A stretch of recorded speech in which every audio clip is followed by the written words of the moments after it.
Assalamualaikum warahmatullahi wabarakatuh. Izinkan saya mempresentasikan berkaitan hadis tentang mudharabah. Murabahah. Penjelasan pertama berkaitan pengertian dan landasan hukum murabahah.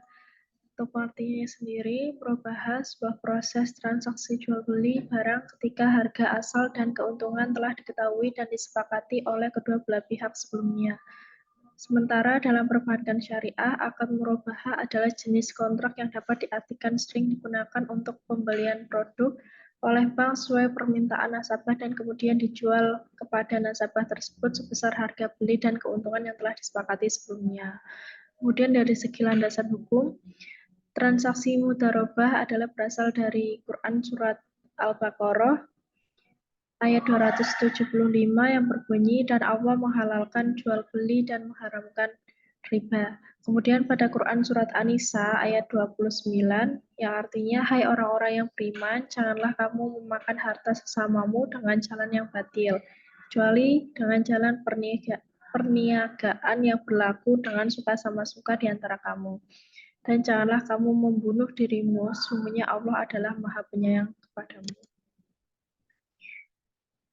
Sampai pada hadis riwayat Ahmad 82 yang bercerita, telah menceritakan kepada kami, Muhammad bin Ja'far telah menceritakan kepada kami, Syubah bin Syubah, dia berkata, aku mendengar Ashim bin Amru al-Bajali bercerita dari seorang lelaki di antara sekelompok kaum yang bertanya kepada Umar bin Khattab, kami datang kepadamu hanya untuk menanyakan kepadamu tentang 3 hal, tentang sholat sunnahnya seorang lelaki di rumah, tentang mandi dari junub, dan tentang apa yang diperbolehkan bagi laki-laki dari istrinya yang sedang haid.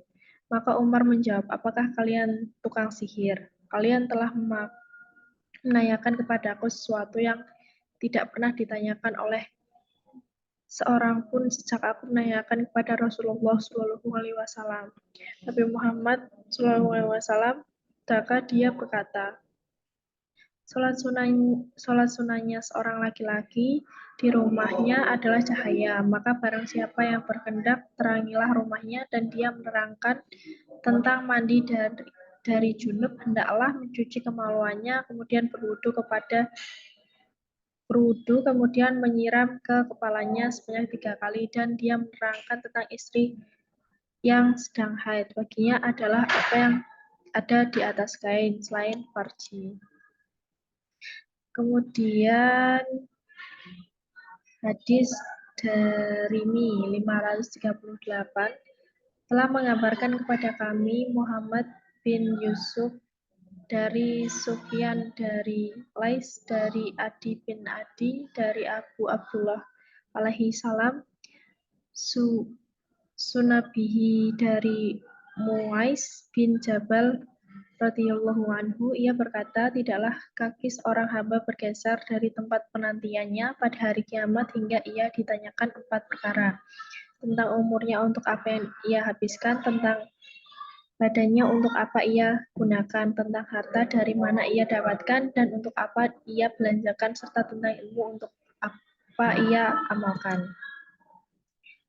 Kemudian hadis riwayat Ibnu Majah dari Suwaib, 3 perkara yang di dalamnya terdapat keberkahan: menjual dengan pembayaran secara tangguh, muqorodah, nama lain dari mudharabah, dan mencampur gandum dengan tepung untuk keperluan rumah dan tidak untuk dijual. Hadis Ibnu Majah. Kemudian ada hadis Bukhari nomor 1926. Nabi Shallallahu Alaihi Wasallam membeli dengan cara tempo. Berikutnya menceritakan kepada kami, Mu'ala bin Asad telah menceritakan kepada kami, Abdul Wahid telah menceritakan kepada kami, Al-Amashi berkata, kami membicarakan tentang gadai dalam jual beli kredit salam di hadapan Ibrahim. Maka dia berkata, telah menceritakan kepada saya Al-Aswad dari Aisyah radhiyallahu anhu, maka Nabi Shallallahu Alaihi Wasallam pernah membeli makanan dari orang Yahudi yang akan dibayarkan beliau pada waktu tertentu di kemudian hari dan beliau menjaminnya gadai dengan baju besi. Hadis riwayat Bukhari 1926. Kemudian sanad yang ada dari hadis yang telah diberikan itu ada Ahmad, hadis Sayyidah Aisyah, dan Ahmad lanjutan Musnad. Kemudian Ibnu Majah pegadaian, Bukhari gadai dalam jual beli, Bukhari imam membeli sendiri kebutuhannya, Bukhari membeli makanan sampai membeli barang tertentu.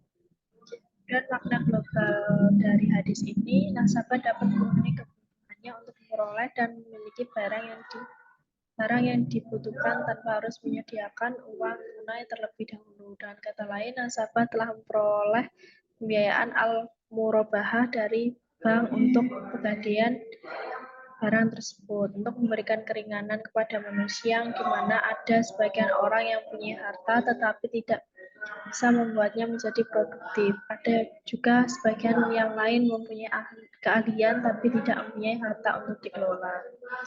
Baik, mungkin seperti itu presentasi dari saya. Apabila ada kurang dan salah, saya pribadi mohon maaf sebesar-besarnya. Terima kasih teman-teman sudah menyimak presentasi saya. Apabila ada pertanyaan atau tambahan ataupun saran, bisa komentar di kolom komentar di YouTube. Terima kasih. Wassalamualaikum warahmatullahi wabarakatuh.